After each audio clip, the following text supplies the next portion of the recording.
जोंनि इउपिपिएल दोलोआ 15निफ्राय 10-11नि गेजेराव थांनायनि जोङो मिजिंखौ खालामदों। खुलुमबाय रायजो राजा नोंथांमोन।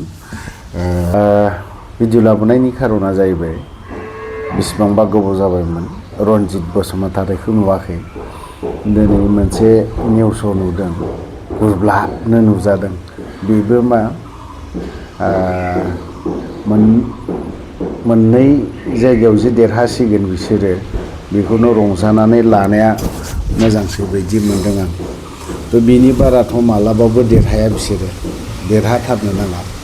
दा आरो बिनि सायाव आरो आं सानो बेबाराव रनजित बसुमतारीयाबो जेननायाथ' जेनखाबाय। भबिष्यतआव इलेक्सननि बाथ्राखौ सिन्था खालामनाया मोजां जागोन। थ' थांनाय बाराव मोननै जायगायाव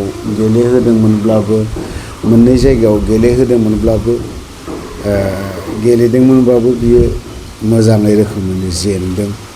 थ' आरोबाव एबाराव MLA आवबोथ' एसे गाज्रि रोखोमैनो जेनसिगोन बियो।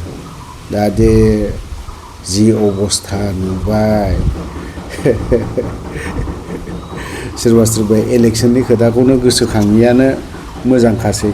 जायफोर गोसोखाङा बिसोरथ' मालाय नै ओरैहाय गुबुनाव फैखाबायानो।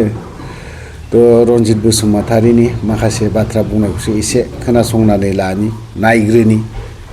जोंनि इउपिपिएल दोलोआ 15निफ्राय 10-11नि गेजेराव थांनायनि जोङो मिजिंखौ खालामदों आरो बिनि गेजेराव जोंना नैबे सिदलि चिराङाबो दंफायो।